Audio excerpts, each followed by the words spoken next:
દોઢેક મહિનાના સમયગાળો વીતી ગયો ત્યારે અમારા આજે 32 ખેડૂતો જે હળદરની જે હળદાકાંડની ઘટના બની હતી એમાં આજે 32 ખેડૂતો આજે જેલ મુક્ત થયા છે.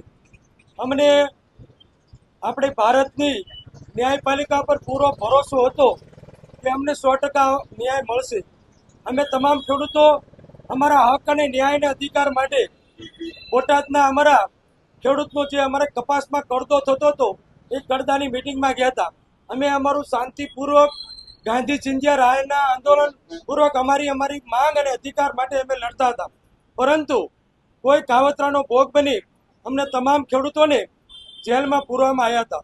પરંતુ અમને સૌ ખેડૂતોને આજે ન્યાયપાલિકાએ અમને જેલ મુક્ત કર્યા છે. એનો અમને તમામ ખેડૂતોને અમે એક અમારા ખેડૂતનો વિજય દિવસ તરીકે જોઈએ છીએ. આજે જેલમાં રહેવાનો સમય અમે 4 થી 12 તારીખથી અમે જેલમાં જ છીએ. 1 મહિનો અને 17 દિવસ સુધી ભાવનગર, રાજકોટ અને અમરેલી જેવી સબ જેલમાં અમે તમામ ખેડૂતો જેલમાં હતા અને 84 ખેડૂતો ઉપર 307 જેવી ગંભીર કલમો લગાવી અમારા ખેડૂતોને જેલમાં પૂરવામાં આવ્યા હતા. ના, પથ્થરમારો કોઈએ નહોતો કર્યો. કોઈ અસામાજિક તત્વોએ મોઢા રૂમાલ બાંધી અને આવી અને અમારું શાંતિપૂર્વક અમારું ટૂંકમાં ગાંધી ચિંધ્યા રાયે અમારું આંદોલન ચાલુ હતું. એ અરસામાં કોઈ અસામાજિક તત્વો મોઢે રૂમાલ બાંધીને આવે છે અને પથ્થરમારો કરે છે. એના કારણે આખી સભા વેરવિખેર થઈ જાય છે. આ 307ની કલમ બિલકુલ ખોટી લગાવવામાં આવી છે. માત્ર ને માત્ર ખેડૂતનો અવાજ આજે ગુજરાત સરકાર દ્વારા દબાવવાનો પ્રયત્ન કર્યો છે. આજે ખેડૂતોને કપાસનો યોગ્ય ભાવ નથી મળતો. કડદામાં બોટાદ માર્કેટિંગ યાર્ડ કે ગુજરાતના 234 માર્કેટિંગ યાર્ડમાં કપાસમાં કે અન્ય ખેત પેદાશો ઉપર લાખો કરોડો રૂપિયાનો કડદો થાય છે. ખેડૂતો પોતાના હૃદયની વાત કરવા માટે બોટાદ માર્કેટિંગ યાર્ડમાં જાય છે, પણ સરકારે ધરાર એનો અવાજ દબાવવાનો પ્રયત્ન કર્યો છે. આ 84 ખેડૂતોને જેલમાં પૂર્યા પછી આ સરકારને એવું લાગ્યું કે આજે સમગ્ર ગુજરાતનો ખેડૂત આજે સરકારના વિરોધમાં રસ્તા પર ઉતર્યો છે અને દરેક જગ્યાએ મહાપંચાયતો થવા માંડી. ત્યારે આ સરકાર દબાણમાં આવી અને અમારી મહાપંચાયતના 1 દિવસ અગાઉ મુખ્યમંત્રી શ્રી અને તમામ સહકારી ક્ષેત્રના આગેવાનો સાથે મળી અને એક પરિપત્ર બહાર પાડવામાં આવ્યો છે કે આજથી ગુજરાતના 234 માર્કેટિંગ યાર્ડમાં કડદા પર સમગ્ર પ્રકારનો બેન લગાવવામાં આવશે. જો કોઈ વેપારી કે કોઈ દલાલો કડદો કરશે તો એની પર કાયદેસરની કાર્યવાહી થશે. એ અમારો ખેડૂતોનો પહેલો વિજય હતો. અને બીજી માંગણી એ હતી કે કોઈ પણ વેપારી કોઈ પણ માર્કેટિંગ યાર્ડમાં એકવાર કપાસની કે કોઈ પણ ખેત પેદાશની ભાવ નક્કી થઈ ગયા પછી માર્કેટિંગ યાર્ડથી કોઈ પણ જીન સુધી કોઈ પણ વેપારીના જીન સુધી અમારા ખેડૂતનું વાહન લઈ જશે તો 10 કિલોમીટર, 12 કિલોમીટર કે 9 કિલોમીટર હોય તમામ ખેડૂતોને એનો યોગ્ય ભાડું ચૂકવવામાં આવશે. એ પણ સરકારશ્રીનો બીજો પરિપત્ર મિત્રો આજે જાહેર કર્યો છે અને બંને પરિપત્ર એક ખેડૂતોનો મિત્રો બીજો વિજય છે. તો જે 84 ખેડૂતો અમારા જેલમાં ગયા છે એ 84 ખેડૂતોનું બલિદાન મિત્રો આજે યોગ્ય અને વ્યર્થ નથી ગયું, પણ સમગ્ર ગુજરાતના 54 લાખ ખેડૂતોને ન્યાય અને હકનો અધિકાર 84 ખેડૂતો આજે અપાયું છે અને આજે 32 ખેડૂતો જેલ મુક્ત થયા છે.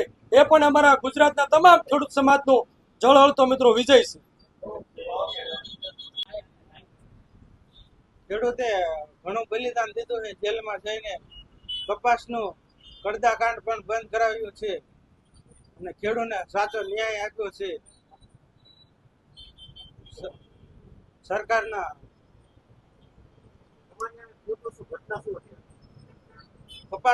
કપાસ માટે થઈને ખેડૂતે કડદા આંદોલન માટે ઘણું આયોજન કરી અને અમને જેલમાં ધકેલવામાં આવ્યા હતા.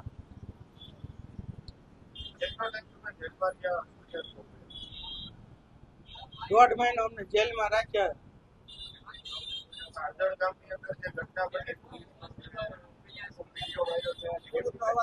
ખેડૂતનો અવાજ દબાવવાનો પ્રયાસ કર્યો હતો અને 307ની કલમ લગાવવામાં આવી હતી. પથ્થરમારો કર્યો નતો હોવા છતાં અમને જેલ હવાલે કરવામાં આવ્યા હતા. હળદર ગામમાં મહાપંચાયત બોલાવવામાં આવી હતી. ત્યાંથી અમને પથ્થરમારાના બહાનાથી અમને જેલ હવાલે કરવામાં આવ્યા હતા. હા,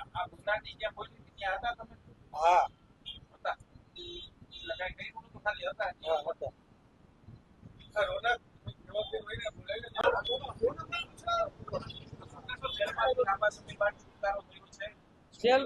જેલમાંથી છૂટવાથી ખેડૂતોને સત્ય સાથે થયો તો એમાં છુટકારો મળ્યો છે. સત્યની જીત થઈ છે. લાંબા સમય ખેડૂત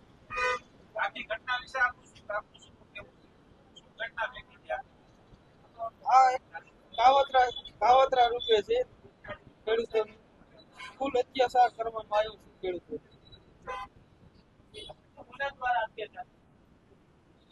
આ સરકારનો તાનાશાહી છે.